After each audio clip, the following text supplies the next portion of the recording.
Hi, Assalamualaikum. My name is Nurul Aisha Binti Muhamad, and I here will be presenting on the topic cross-cultural communication challenges in international business. So, as we know, businesses today operate globally. So, companies work with employees, clients, suppliers, and partners from many different cultural backgrounds. And while globalization brings many opportunities, it also brings new challenges for the companies. One of the biggest challenges is absolutely communication, especially when people have different beliefs, values, and ways of expressing themselves. So I will explain why cross-cultural communication matters, the main challenges companies will face, and share real examples from specific countries, and also discuss what companies can do to overcome these challenges.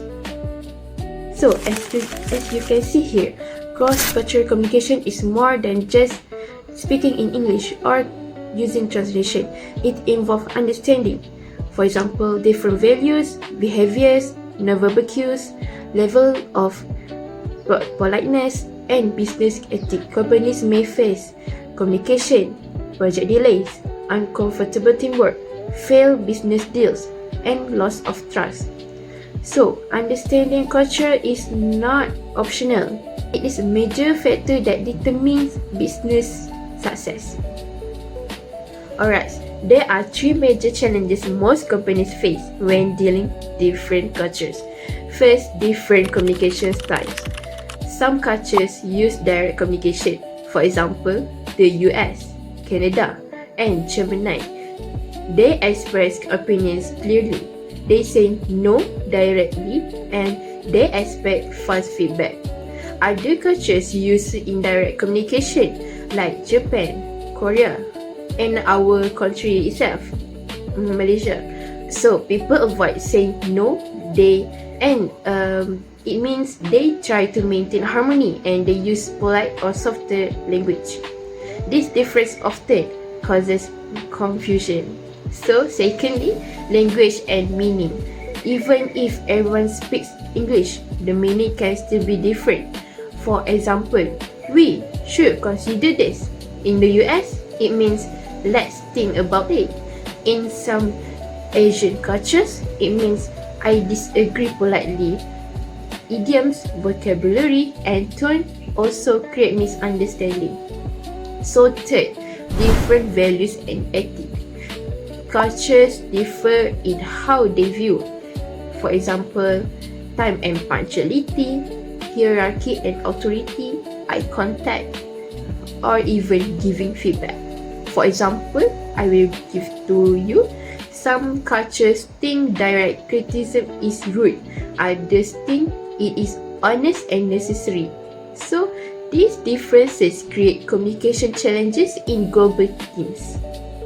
So now, let me share three real examples to show how cultural differences affect communication in international business.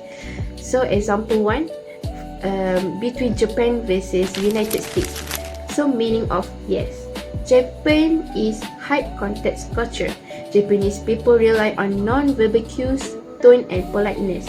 So, when a Japanese partner says, "We will try our best," so it may actually mean no politely.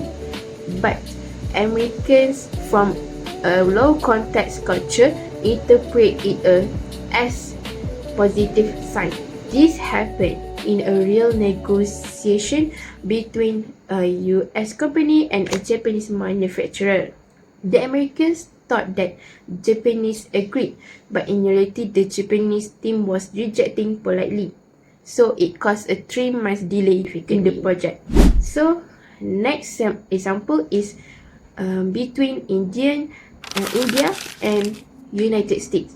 So from the aspect of saying no. So in India, employees avoid saying no because it sounds disrespectful. So they may say I will try even if they know a deadline is impossible. So in one global IT project, the US team assumed everything was on track, but the Indian team actually needed more time. They just didn't want to refuse directly. Only after clearer communication rules were introduced did the project run smoothly. These challenges have real business consequences. When communication fails, by understanding communication styles, respecting differences, and applying cultural sensitivity, companies can build stronger relationships and succeed globally. Alright, before I finish, I'd like to highlight some research evidence that supports why cross-cultural communication is not just an academic topic. It is a real business priority. According to a study in human behavior in the Emerging Markets Journal, cross-cultural communication skills help international teams interpret and respond to different cultural norms effectively, which can lead to better teamwork and performance across borders. So similarly, research published by the University of Melbourne underscores how language proficiency and cultural awareness increase the accuracy of communication in global business settings, particularly when team works across countries with different language and values. Finally, a recent article in Fast Company explains that even highly experienced leaders can struggle when they misread cultural cues rather than technical data. So it's showing that cultural competence is critical even at the highest levels of management. These sources together confirm that cross-cultural communication is not just a soft skill, it is a strategic advantage in international business. In summary, successfully navigating cultural differences help companies avoid misunderstanding, build stronger partnership, and operate more effectively in the global market.